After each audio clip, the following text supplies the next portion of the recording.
സംഭവം ഞാനിങ്ങനെ നെയ്യാറ്റിൻകര റെയിൽവേ സ്റ്റേഷനിൽ നിന്ന സമയത്ത് ഞാനിങ്ങനെ ആലോചിക്കുകയായിരുന്നു. ഒരു 3 ദിവസം മുന്നേ ശരണ്യ എന്നൊരു പെൺകുട്ടിയാണ് ഈ കുടകിൽ വെച്ചിങ്ങനെ ട്രക്കിങ്ങിനിടെ കാണാതായി എന്ന് കേട്ടപ്പോൾ സത്യം പറഞ്ഞാൽ ഒരു വിഷമം തോന്നി. പക്ഷേ ഏകദേശം ഒരു 2.5 ദിവസം കഴിഞ്ഞിട്ട് അവരെ കണ്ടുകിട്ടി എന്ന് പറഞ്ഞപ്പോൾ ചെറിയൊരു ആശ്വാസമൊക്കെ തോന്നി. കാരണം വെച്ചാൽ ഇതെങ്ങനെയാണ് ഒരു അത്ഭുതം തോന്നി. ഇതെങ്ങനെയാണ് ഇത്രയും ദിവസം സർവൈവ് ചെയ്തതെന്നുള്ള ഒരു സംഭവം ഉണ്ടായി. കാരണം അത് കാണാതായപ്പോൾ തന്നെ ഞാൻ വിചാരിച്ചു വെച്ച് കഴിഞ്ഞാൽ കാരണം ഒരു കാടാണ്, നമുക്ക് അറിയാത്തൊരു സ്ഥലത്ത് ചെന്ന് പെടുക എന്ന് പറഞ്ഞു കഴിഞ്ഞാൽ എനിക്കൊന്നും ഇത് ചിന്തിക്കാൻ പോലും പറ്റാത്തൊരു കാര്യമാണ്. പക്ഷേ എന്നാലും ഈ ഇത്രയും ഒരു ദിവസം, അതായത് ഏകദേശം 2.5 ദിവസം ഒരു പെൺകുട്ടി ഒരു സ്ഥലത്ത് താമസിക്കുക എന്ന് പറഞ്ഞു കഴിഞ്ഞാൽ ഒരു സംഭവം തന്നെയാണ്. അപ്പോൾ വെറും മാത്രമല്ല ആ കയ്യിലുണ്ടായിരുന്നത് വെറും ഒരു 1/2 ലിറ്റർ വെള്ളം കയ്യിലുണ്ടായിരുന്നതാണ് പറയുന്നത്. ഈ 1/2 ലിറ്റർ വെള്ളം വെച്ചിട്ട് സർവൈവ് ചെയ്തത് ഭയങ്കര സംഭവമാണ്. അത് കാരണം പറയാൻ കാരണം വെച്ച് കഴിഞ്ഞാൽ അത് ഇപ്പം ഞാനൊക്കെ ആണെന്നുണ്ടെങ്കിൽ പേടിച്ച് 2ാമത്തെ ദിവസം തന്നെ ഏകദേശമൊക്കെ തീരുമാനമാകുമായിരുന്നു. അപ്പോൾ ഞാൻ പറഞ്ഞു വന്നതെന്ന് വെച്ച് കഴിഞ്ഞാൽ ഒന്ന് ഇവരെ പഠന വിധേയമാക്കണമെന്നാണ്. ഇതൊരു പഠന വിധേയമാക്കണം എന്നുള്ളതാണ് എനിക്ക് തോന്നുന്നത്. കാരണം എനിക്കൊന്നും പറ്റില്ല, അതുകൊണ്ടാണ്, അല്ലാതെ അവരെ കുറ്റം പറഞ്ഞതല്ല. മാത്രമല്ല അവരെ ഇങ്ങനെ കണ്ടുപിടിച്ച് ഒരു 2.5 ദിവസം കൊണ്ട് 2 ദിവസം കഴിഞ്ഞിങ്ങനെ അവരെ കിട്ടി. അവരെ വീഡിയോ ഒക്കെ കണ്ടപ്പോൾ തോന്നി വെച്ച് 2.5 ദിവസം പോയിട്ട് അരമണിക്കൂർ ക്ഷീണം പോലും മുഖത്തില്ല. അത്രയ്ക്ക് ഗട്ട്സുള്ള ഒരു ആളായിട്ടാണ് തോന്നുന്നത്. സംഭവം ഇത് പറയാനുള്ള കാരണം എനിക്കിത്രയും മനധൈര്യം ഇല്ല എന്ന് പറയാൻ വേണ്ടിയിട്ടുള്ള ഒരു സംഭവമുണ്ട്.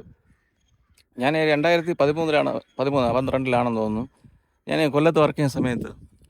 അപ്പോൾ ഞാൻ നെയ്യാറ്റിൻകര റെയിൽവേ സ്റ്റേഷനിൽ ബൈക്ക് വെച്ചിട്ട് അവിടെ നിന്ന് രാവിലത്തെ ട്രെയിനിൽ പോയിട്ട് വൈകുന്നേരം ഏറനാട് എക്സ്പ്രസ്സിൽ ഏകദേശം 10 മണിയൊക്കെ ആകുമ്പോൾ നെയ്യാറ്റിൻകരത്തും ഒരു അരമണിക്കൂർ കഴിയുമ്പോൾ വീട്ടിലെത്തും. അങ്ങനെയാണ് സാധാരണ ചെയ്യണത്. കാരണം വീട്ടിലൊന്നും കയ്യിലങ്ങനെ വലിയ പൈസ വയ്ക്കേണ്ട ആവശ്യമില്ല. കാരണം നമുക്ക് സീസൺ ടിക്കറ്റ് ഉണ്ട്, അതുകൊണ്ട് പൈസയും കയ്യിൽ വയ്ക്കേണ്ട ആവശ്യമില്ല. പിന്നെ ഞാനിങ്ങനെ അന്ന് ഞാനൊരു ദിവസമായപ്പോൾ അവിടെ ഏറനാട് എക്സ്പ്രസ് കൊല്ലത്ത് വന്നപ്പം താമസിച്ച് വന്നു. മാത്രമല്ല നല്ല തിരക്കുമായിരുന്നു. അപ്പോൾ തിരക്കായത് കാരണം നമുക്ക് സാധാരണ ജനറൽ കമ്പാർട്ട്മെൻറ്റിലൊക്കെ ഇരിക്കാനുള്ള സീറ്റ് സാധാരണ കിട്ടാറുണ്ട്. പക്ഷെ അന്ന് സീറ്റ് ഇല്ലായിരുന്നു. അപ്പോൾ മേളിലിങ്ങനെ സാധനം വയ്ക്കാനുള്ള റാക്ക് ഇങ്ങനെ ഉണ്ട്. അപ്പോൾ ആ റാക്കിൽ സാധാരണ കയറിയിരുന്നു. കുറച്ച് കഴിഞ്ഞപ്പോൾ എനിക്ക് സ്ഥലം കിട്ടി. അപ്പോൾ ഞാനങ്ങ് അങ്ങ് ഒന്ന് ചരിഞ്ഞ് കിടന്നത് മാത്രമേ എനിക്ക് ഓർമ്മയുള്ളൂ. പിന്നെ ഉറക്കം എഴിച്ചപ്പോൾ കുറ്റിലിട്ട് ആരുമില്ല. അപ്പോൾ ഞാൻ വിചാരിച്ചെന്ന് വെച്ചാൽ ട്രെയിനിന് എന്തെങ്കിലും സംഭവിച്ചോ എന്നാണ് സംഭവിച്ചത്.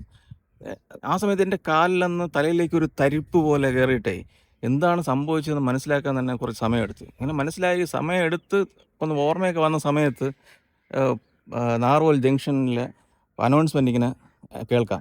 അപ്പോൾ മനസ്സിലായി ട്രെയിൻ ഇതുപോലെ വന്ന് ഞാൻ ഉറങ്ങി നേരെ നാറുവലിൽ വന്ന് പെട്ടതാണെന്ന്. അപ്പോൾ ഞാനങ്ങനെ അന്ന് പഴയ കുറ്റി മൊബൈൽ ഫോണാണ്. ഈ കുറ്റി മൊബൈൽ ഫോണിൽ തപ്പിയൊക്കെ ലൈറ്റൊക്കെ പിടിച്ച് ഒന്നാമത് അതിൽ വെളിച്ചവുമില്ല. എങ്ങനെയൊക്കെ ഇറങ്ങി പിടിച്ചു വന്നപ്പോൾ നോക്കിയപ്പോൾ ഞാൻ നാറുവല്ല ഓഫീസും റെയിൽവേ സ്റ്റേഷനും ട്രെയിൻ കിടക്കണം നമ്മൾ എന്തൊക്കെയോ അങ്ങ് ഏകദേശം ഒരു 1 കിലോമീറ്റർ 1 കിലോമീറ്ററൊക്കെ ദൂരമുണ്ട്. അവിടെ നിന്ന് എങ്ങനെയൊക്കെ കയറി കറക്റ്റ് പ്ലാറ്റ്ഫോമിൽ വന്ന സമയത്ത് കറക്റ്റായിട്ട് റെയിൽവേ പോലീസ് പോകും. അപ്പോൾ പോലീസിനോട് അറിയാമെന്നുള്ള രീതിയിലൊക്കെ പറഞ്ഞപ്പോൾ മനസ്സിലായി പെട്ട് വന്ന് അവിടെ നിൽക്കുകയാണെന്ന് മനസ്സിലായി. പിന്നെ എങ്ങനെയൊക്കെ നമുക്ക് പറഞ്ഞ പെറ്റിന്ന് അടിക്കാതെ അങ്ങനെ പറഞ്ഞ് പുറത്ത് വിട്ടു. അപ്പം അന്ന് ചിപ്പിൻ്റെ പ്രശ്നമില്ലാത്തതുകൊണ്ട് കയ്യിൽ 50 രൂപ നോട്ടുണ്ടായിരുന്നു. 50 നോട്ടേ ഉണ്ടായിരുന്നുള്ളൂ, കാരണം നമുക്ക് ചിലവില്ലല്ലോ. അപ്പോൾ ആ ചിലവില്ലാത്ത കാരണം അപ്പോൾ 50 നോട്ടുണ്ട്. പക്ഷേ എൻ്റെ പ്രശ്നം വെച്ച് കഴിഞ്ഞാൽ ഫുഡ് ഇല്ല, വെള്ളം കുടിക്കണമെന്നുണ്ട്, വെള്ളവും ഇല്ല, വെള്ളമാക്കാനുള്ള പൈസയും ഇല്ല, എല്ലാം കൊണ്ടും കാരണം ഫുൾ ടെൻഷനായി. അവസാനം എങ്ങനെയൊക്കെ ഞാൻ റെയിൽവേ സ്റ്റേഷൻ്റെ പുറത്തിറങ്ങി വന്ന സമയത്ത് അവിടെ നിന്ന് ലോക്കൽ തമിഴ്നാട് ബസ് കിട്ടി. അവിടെ വന്നിട്ട് വടശ്ശേരി ബസ് സ്റ്റാൻഡിൽ വന്ന് അവിടെ നമ്മൾ കേരളത്തിലോട്ട് എപ്പോഴും ബസ്സുണ്ട്. അവിടെ നിന്നൊരു സൂപ്പർ ഫാസ്റ്റിൽ കയറി. അപ്പോൾ കറക്റ്റ് അതിന് കൊടുക്കാനുള്ള പൈസ ഉണ്ടാകുന്നുള്ളതെന്ന്. അപ്പോൾ ആ ബസ്സിൽ കയറും മുന്നേ തന്നെ ഞാൻ ചോദിച്ചു എത്ര രൂപയാണ് ബസ് ചാർജ് എന്ന് ചോദിച്ചതിന് ശേഷമാണ് ഞാനിങ്ങനെ കയറുന്നത്. അപ്പോൾ കയറി എങ്ങനെയൊക്കെ നെയ്യാറ്റിൻകര വന്ന് ഏകദേശം 2 മണി ആയപ്പോഴാണ് 2-2:30 ആയപ്പോഴാണ് വീട്ടിലെത്തിയത്. ഞാൻ വീട്ടിലെത്തിയപ്പോഴെന്ന് വെച്ച് കഴിഞ്ഞാൽ പിന്നെ എനിക്ക് കിടന്നാൽ മതി, എങ്ങനെയൊക്കെ കുളിച്ച് അങ്ങനെ അഴിച്ചു വന്നത്. അപ്പോൾ അത്രത്തോളം ബുദ്ധിമുട്ടിയതാണ്. പക്ഷേ ഇവരെയൊക്കെ എന്ന് പറഞ്ഞാൽ ഈ 2.5 ദിവസമായിട്ടും ഇതൊന്നും സംഭവിക്കാത്തതിന് പഠന വിധേയമാക്കേണ്ട കാര്യമാണ്. അപ്പോൾ ഇങ്ങനെയൊക്കെയാണ് കാര്യങ്ങളെന്ന് പറയുന്നത്. അപ്പോൾ ഇത് എല്ലാം ഞാനൊക്കെ ആയിരുന്നെങ്കിൽ അടപടലം ഇത് പോയിട്ട് നോർമലായിട്ട് പോയിട്ട് ഈ പറയുന്ന ഏത് കാര്യത്തിൽ പോയാലും നോർമലായിട്ട് വീഴുന്ന കാര്യം തീരുമാനമായേനെ. പക്ഷെ അവർക്ക് അത് അവരുടെ ഗട്ട്സ് തന്നെയാണ്. ഇതല്ലേ? ഇനി അവർക്ക് ഉദ്ഘാടനം, പാല് കാച്ച് എല്ലാം കിട്ടട്ടെ എന്ന് ആശംസിക്കുന്നു. അവരുടെ ഗട്ട്സിന് ഒരിക്കൽ കൂടെ പാരാട്ട്.